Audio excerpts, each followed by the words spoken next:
कांग्रेस नेता शशि थरूर अमेरिका में एक ब्रीफिंग के दौरान कुछ अलग अंदाज में नजर आए। इस ब्रीफिंग में उनसे अनेक सवाल पूछे गए।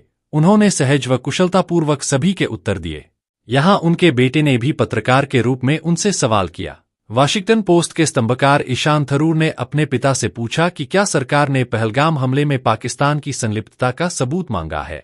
इस पर थरूर ने कहा कि भारत ने बिना पुख्ता सबूत के ऑपरेशन सिंदूर नहीं चलाया। थरूर ने आगे कहा कि सीधे शब्दों में कहूं तो किसी को कोई संदेह नहीं था और हमसे सबूत किसी ने भी नहीं मांगा। हालांकि मीडिया ने जरूर पूछा। 2-3 जगहों पर ऐसे सवाल पूछे। कांग्रेस नेता शशि थरूर ने जिस प्रकार कुशलतापूर्वक विदेश में भारत का प्रतिनिधित्व किया है, उनका यह देश के लिए योगदान निश्चित ही वंदनीय है।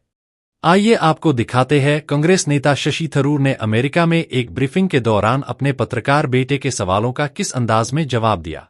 Ishan Tharoor of the Washington Post, definitely asking a question in a personal capacity, and mostly to say hi before you go off to your next engagement. Raise the mic. Mostly to say hi before you go off to your next engagement. I'm curious though, on this tour you've been on, various countries in the Western Hemisphere, have any of your government interlocutors asked you to show evidence of Pakistan's culpability in the initial attack? And what do you say to the repeated Pakistani denials of having any hand in the initial attack?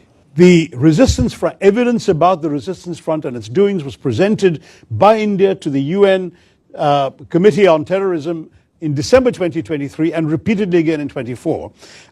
But the problem was, of course, Pakistan too is a member of that committee. The resistance front was not listed by the UN, but its identity was known and publicized. These people then claimed credit within a time span. There were no media present when these killings took place. Most of the world hadn't even learned about this when they claimed credit. So that was itself a smoking gun. They repeated that claim 24 hours later. And having repeated that claim 24 hours later, then their handlers must have woken up to the gravity of this and told them to take it off their site. So they did. But the fact is, the credit claim was on record and the world has seen it. Third, when the first strikes happened on the terrorist camps, funerals were conducted, including for members of some of the key organizations, the Jaish-e-Mohammed in particular, and the Lashkar-e-Taiba. The funerals were conducted, and photographs have emerged on social media showing Pakistani generals and police officers in uniform attending these funerals, being conducted by relatives of these terrorists.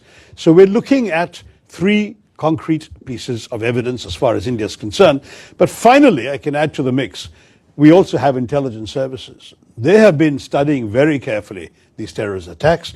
They have identified at least 4 of the 5 perpetrators, and they know who they are. In fact, I'm told, and I don't have access to the direct intelligence information, but I've been reliably informed, they know that 2 of them are Pakistanis and the other 2 were locals who had exfiltrated, is the term, out to Pakistan for training 10 years ago and clearly was sent back for this mission.